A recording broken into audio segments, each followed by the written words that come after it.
strong Indian delegation from the government side is here in Davos to sell the India story. And who better than Mr. Praful Patel to tell us how hard that task really is. Sir, how difficult is it to sell the India story after the kind of slowdown we've seen? Well, certainly things are different than what they were maybe 2-3 years ago. Well, at that time, you know, everything about India was like the flavor of the season. But that notwithstanding, I don't think there's anything fundamentally wrong or people are not buying the India story anymore. The fact is that ultimately India is one of the most favored destinations regardless of whatever the economic conditions globally or even within India.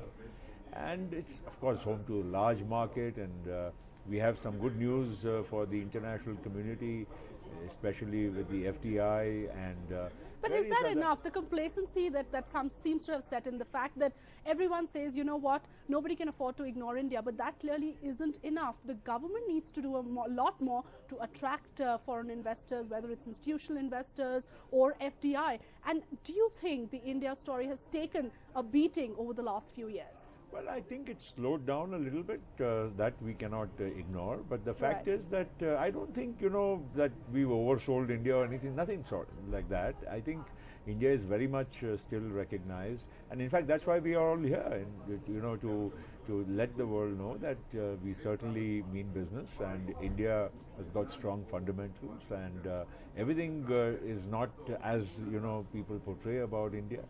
And in fact, you know, why are we talking about India? The world has slowed down, and of course everybody recognizes that it has an impact on India too. But the world slowing down should have been an opportunity for India.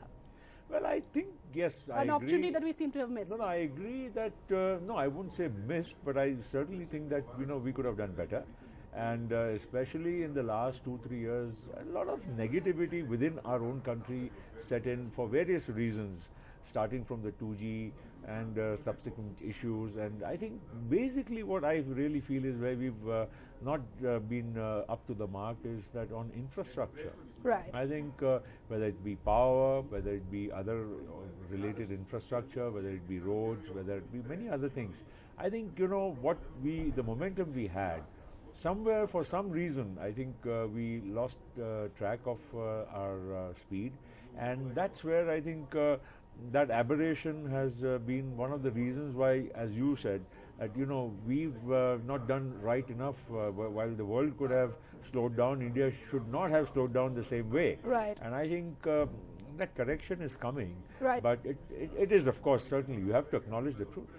I'm glad you're at least admitting and not in a denial mode like what many policymakers, many within the government always seem to be in this denial mode and always saying that, you know what, we're doing much better than the rest of the world, so that's enough.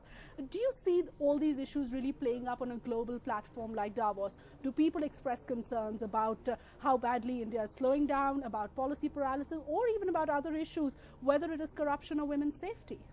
No, well, I think coming to women's safety first, I think certainly, you know, I mean, I was also very surprised. I was in the football headquarters, FIFA, this morning, and, you know, one of the key discussion points was, you know, the sad incident in Delhi. Right. And that, I'm sure, has caught the world's imagination. But that's not something people look at it as negatively towards India. I think it's a societal issue. Everybody thinks, you know, everywhere in the world, these are issues which need to be addressed. But that notwithstanding, on the other side, I think certainly people did feel that, you know, India could have been a little bit more fast track in the last few years.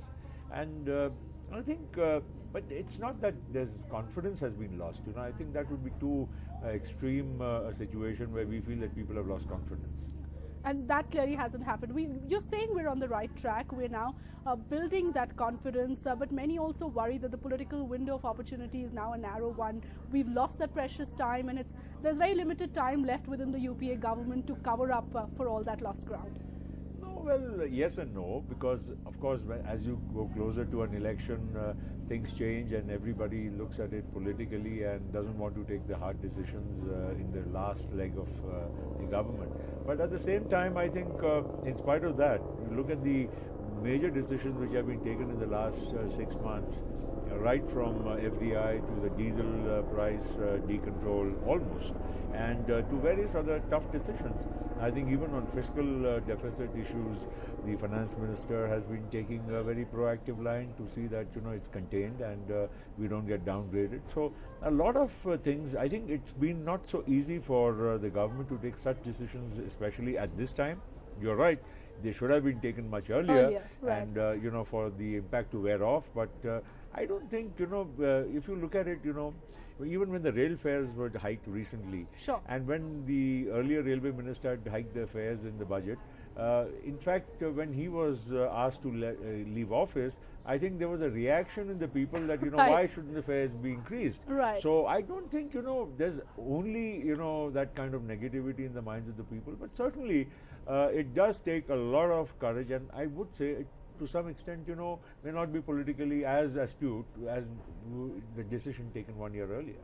Right, so tough political decisions is something that we'll have to wait and see whether that momentum continues or not. But you believe that the people understand the need for those tough decisions, whether it's a diesel price hike or a railway fare hike, and political parties across the spectrum, including allies, do understand and back the government on some of these tough decisions. We've always been a very responsible sure. party in terms of understanding what's good for the country.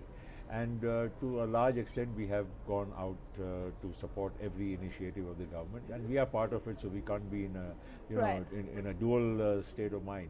But that notwithstanding, I think in the overall context of the country, there are, distinctly 2-3 sides, or I wouldn't say 2-3 sides of a coin, but there are 2-3 different spectrums, sure. which we should look at India's, needs. And if you look at the middle class, I think they have been hurt the hardest because they have very little flexibility. They have fixed incomes, and whether it's price rise or any other hikes in whether it's diesel or otherwise, it does impact them. Or the LPG, the cap which was reduced earlier. But on the other side, look at the farmers of India. Right. They have been much better off than what they were in the, say, 10 years ago, and more disposable incomes in their hands. There's so much, in my constituency, I would never have imagined we had a paddy growing area. Today farmers say, we want to, watermelons. They're exporting them from there. It's in the middle of India, not even near a port, but they're exporting them. So, but on the other side of the spectrum, there's also the farmer suicides that are happening. So are you saying this part of the story is the story that's not getting highlighted? The fact that the overall living conditions of farmers have really improved. And even though we've seen higher inflation, this is something which is the positive side, the brighter aspect. India is a large country. You can't expect, everybody to be painted with the same brush, or everything, the accrual of any gains to reach every single beneficiary. But that notwithstanding, a large part of India's farmers have gained and benefited in the last couple of years.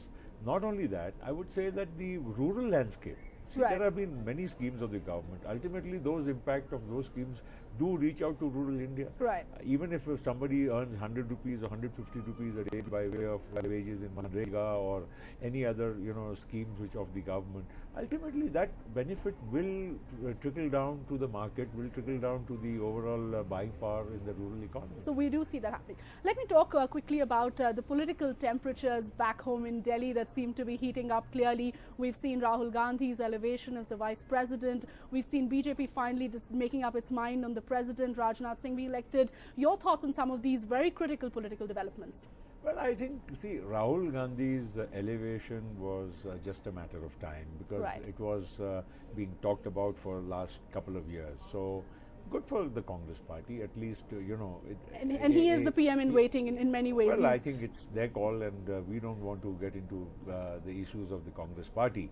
But that apart, I think clarity on future succession, for any political party, if it has been put to rest, and especially when it comes to the Congress or even the BJP, ultimately, these are the two poles on which the other political parties will, go around. And therefore, it's important to see, clarity in the two political sides, so that, everybody's, future conduct will be played out on the basis of what happens to these two major political parties. So, in a way, yes, Rahul Gandhi's elevation is something which is the Congress has put all speculation to rest. Now, how things pan out in the future, because India for sure, I mean, not because I am an ally of the UPA. But is the ally happy with that decision? No, how are we concerned? I mean, we are because happy. we're looking at 2014 already. We are happy in a way that all right, the Congress has taken a decision. As far as we are concerned, we are part of the UPA. Right. And one thing is certain: no matter what anybody would say, the fact of Indian politics is and will remain for a long time to come is a coalition state. And an even more fractured verdict in 2014 is what many expect. Well, while we hope not, you can't escape Rule the it out in inevitable. time. And it does look like that the kind of the political play which we'll see in future will probably lead to a much more fractured polity. All right now, of course, the big focus remains the economy and bringing the economy back on track, and of course, selling the India story, something you're going to do here over the next few days. Thanks so much for sparing time to talk to us, sir. Thank you, sir. Thank you.